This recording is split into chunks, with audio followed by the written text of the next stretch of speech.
you monitor them yourselves, and you actually revise them. So if you find that you are no longer meeting your targets, okay, you are allowed to adjust your targets and explain why you are adjusting them.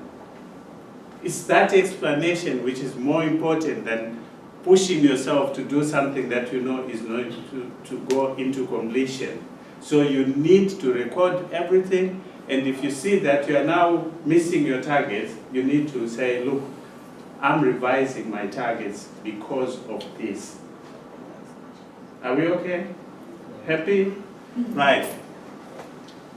There will be support and guidance through email, through telephone calls, video if you want.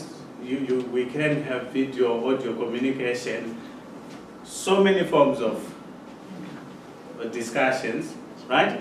And we're trying to establish a forum for you as well to discuss over the web, yeah?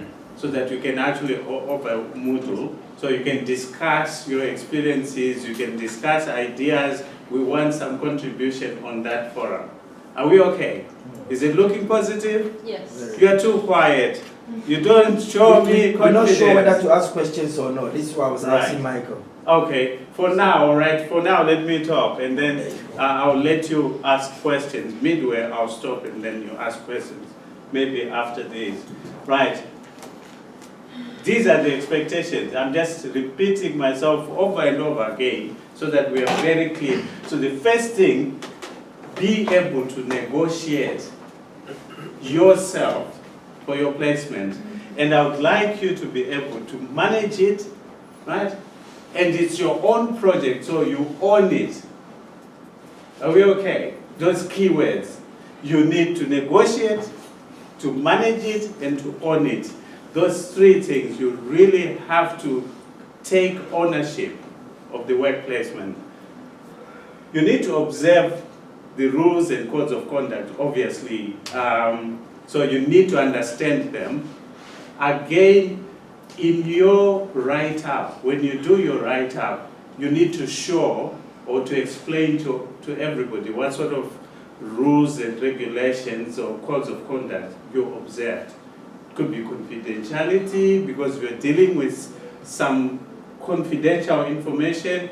It could be, I don't know, equality if you are doing a charity event and you want to make sure that everybody receives the same amount of whatever you've been raising. It could be funds, it could be food, you know, in a respectable manner. All those things, you need to go into legislation and understand. I'm not involved, but you need to understand wherever you're going, whatever you're doing, what legislation affects you, what are the rules and regulations, what are the codes of conduct. Are we okay? Yeah. Right. It's not difficult, you can do it. All right? You need to meet your employer's definition of a normal working day if you are going into a company. If you choose to go into a company, for example, the three that are coming to, the three that we are going to place directly, if they say you work 9 to 5, you work 9 to 5. If they say we have 1 hour break, you have 1 hour break. So you have to observe what their working requirements. Are we okay? Yeah. Right. You are also supposed to conduct yourselves in a safe, professional, and mature manner. Okay? And obviously, ethical standards. Okay? Are we okay? Yeah. At the end, I'll talk about ethics. There's an ethics form which you need to fill in, and you will not start your placement until that's completed. Okay? So when you've done your negotiations and everything, come back, and then we fill in the next ethics form. Or you can start with the ethics form, and then you go out. Right. Questions so far? Before we go to LO1. So we can start now. And what's the duration on that? Right. Is there a time scale? Yes, it is. Actually, I mixed them up. I should have put them in order. But because I need to talk in more detail about what you do next. But there is a time scale. You're going to work from today until 30 September, but we'll go through that later on. So the time scale is from now until 30 September. If you decide to work over summer, that's you. If you want to do work later, you know you'll be under pressure, but the final deadline, submission deadline, is 30 September. Can I? Yes. Assuming I wanted to be a flight attendant. That's right. And maybe it's not. I'm not successful.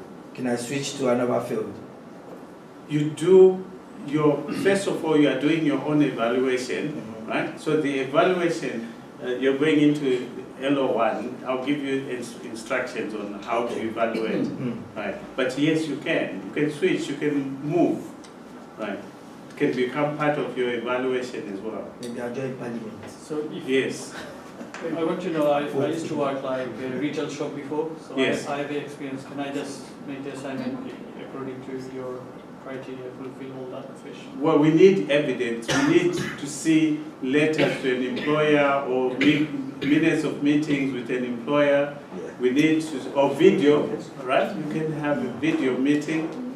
So whatever evidence you can show, that's why it needs to be done now, not retrospectively. If you can produce those, I'm happy with that. What about if you're self-employed?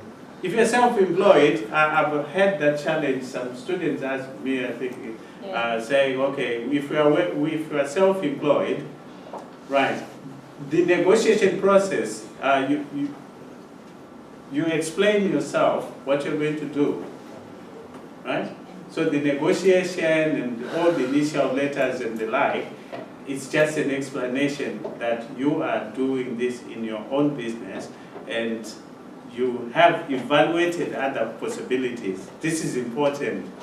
I've evaluated other possibilities, and these are my reasons for not taking them up. Okay. So you still need to do some form of evaluation and research into possible places where you can go, and then justify why you don't want to go there, and stick to your own company. Okay. So that process, that brainstorming inside your mind, you need to record it. Any more questions? You're actually asking the learning outcomes. So going back to LO1, the first thing is research. Find out what possible companies you can work with. So you can make a list of 4 or 5 companies, right? It can be just a list. I'm now explaining even the evidence. Just a list of companies that you have considered, okay? And then you evaluate. Evaluation, you are now looking at them and say, all right, my priorities, I'm going too much into detail. Okay, so the first thing is research and then evaluate. The second thing is you need to negotiate with the final one, the one that you have chosen. You need to negotiate with them. And then the last one is you need to actually make a note of the business constraints within the company. Right. Can we move forward? Right. Okay? So I'm just highlighting the key words here. We call them what? Command verbs, yeah? I'm highlighting the command verbs. So you need to research. That research can be anything. It can be a list, but explain why you have chosen them. Okay? Online. Research online and then... Or you can do an online research. You justify yourself. Yeah? When you do an online research, also show the what do you call them? Commitment? That process, you can make screenshots and things like that to actually show that you are doing a research, you're finding out. Okay. Okay? So for your evidence, you need to justify what you're doing by showing screenshots, by showing whatever you did. If you visited people or you wrote an open letter, just write the open letter and show us where you wrote, who you wrote the letter to. Could be an email address to the company Yes. where you ask for more information. That's right. The report. Okay? So that's your research. So you're researching different companies that you wish to work with. And then the evaluation would be anything. It takes a lot of forms.